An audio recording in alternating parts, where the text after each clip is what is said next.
Bonjour, je m'appelle Elisabeth et je suis nutritionniste au groupe Pour nous Santé Laval. Aujourd'hui, le sujet de notre capsule, c'est la conservation des fruits et des légumes. Donc, je vais essayer de vous donner tous mes trucs et astuces pour prolonger la vie de vos aliments au maximum. Puis, ça va peut-être vous permettre d'espacer vos visites à l'épicerie et, je l'espère, de diminuer votre gaspillage alimentaire. On va commencer avec un petit peu de théorie. Il faut savoir que les fruits et les légumes, ça respire et ça transpire.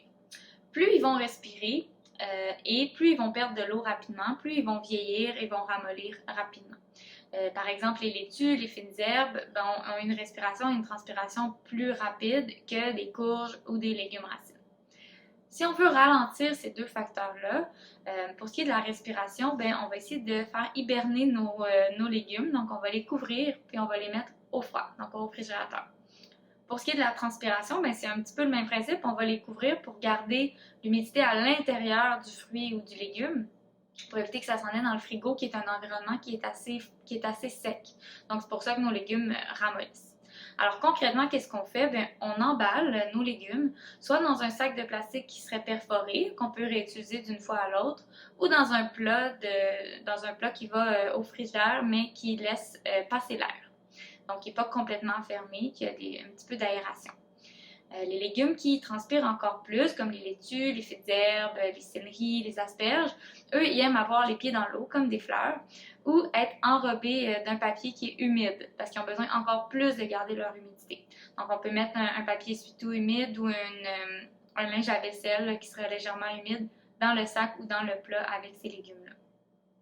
Finalement, ceux qui ont des feuilles, comme les carottes, les betteraves par exemple, les radis, pensez à enlever les fans et ces feuilles-là parce que c'est par là que les légumes vont transpirer le plus. Alors, ils vont se gâcher plus rapidement. Si on enlève ces feuilles-là, on les garde au frigo, ils vont se conserver plus longtemps. Et pensez à manger les feuilles, les fans de ces légumes-là. Attention aux emballages d'origine parce que c'est pas toujours le meilleur emballage. De tout ce qui est en barquette avec du saran wrap, ça permet pas de respirer. Donc, exemple, une barquette de champignons, faites des trous dedans.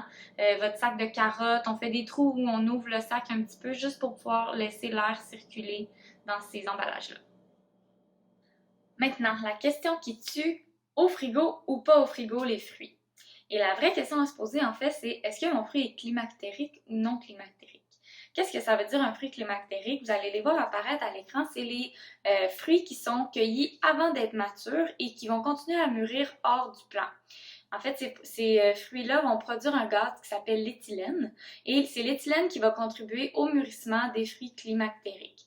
Par exemple, une banane qu'on va acheter verte et sur le comptoir va jaunir et va devenir plus sucrée. Même chose pour les tomates vertes qui vont rougir sur le comptoir ou dans un sac de papier par exemple. Les fruits vont avoir une influence les uns sur les autres pour ce qui est des climactériques.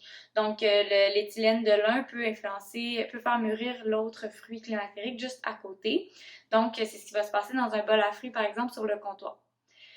Si on veut ralentir plutôt le mûrissement de nos fruits climactériques, on peut commencer par les séparer. Déjà, il va y avoir moins d'éthylène. Et on peut les mettre au frigo, ce qui va les faire s'endormir un petit peu puis produire un petit peu moins d'éthylène. Ceux qui sont non climactériques et que vous voyez apparaître à l'écran, eux, ils sont déjà mûrs. Donc, le temps va seulement les faire vieillir ou les faire pourrir, malgré ce qu'on peut penser parfois. Il est préférable de les mettre au frigo. On peut parfois les conserver à température pièce, mais ils vont se conserver un petit peu moins longtemps. Et le plus important, c'est de les séparer des fruits climactériques parce que même au frigo, il reste qu'il y a encore de l'éthylène et l'éthylène peut faire jaunir et vieillir plus vite les légumes et les fruits qui sont non climactériques. Et maintenant, des aliments en rafale, ceux qu'on me pose le plus souvent la question. Les bananes! Parfait exemple à ne pas faire, je les ai laissées toutes collées ensemble sur le comptoir et ont bruni. Donc, qu'est-ce qu'on fait si on veut éviter qu'elles deviennent brunes comme ça? On les sépare les unes des autres, puis on les place à distance pour que l'éthylène ne s'influence pas les unes et les autres. Vous allez pouvoir les conserver plus longtemps.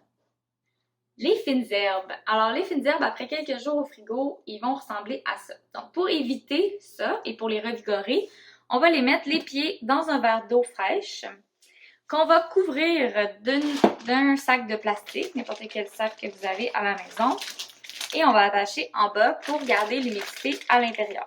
Vous déposez ça au frigo et ça va faire que vos fines herbes vont se conserver plusieurs jours, voire plusieurs semaines, à condition de changer l'eau à l'occasion. Maintenant, les laitues. Imaginez que c'est une laitue feuillue, là, plutôt qu'une laitue pommée. Si les feuilles sont rendues molles, je vais les mettre dans l'eau froide au frigo et ça va redonner de la vie à mes feuilles, redonner du croustillant. Si je veux prévenir ça, moi je trouve que le truc qui fonctionne le mieux, c'est de prendre un linge à vaisselle humide et d'enrouler ma laitue dedans et de la conserver comme ça au frigo. Sinon, il y a aussi le classique sac de plastique perforé avec un essuie-tout humide ou un linge à vaisselle humide à l'intérieur qui fonctionne bien. La pomme de terre. La pomme de terre, idéalement, ça serait à température chambre froide, mais comme on n'a pas tous des chambres froides à la maison, on essaie de conserver à température pièce parce qu'au frigo, elle va devenir plus sucrée puis plus farineuse, donc moins savoureuse et elle va plus brunir à la cuisson. On essaie de la garder loin de l'oignon le plus possible parce que l'oignon va avoir tendance à faire germer la pomme de terre. Puis un dernier petit truc, on peut mettre une pomme dans notre sac de pommes de terre et ça les fait germer moins vite aussi. En terminant, je vous invite à aimer la page du groupe Promo Santé Laval et à partager la capsule en grand nombre.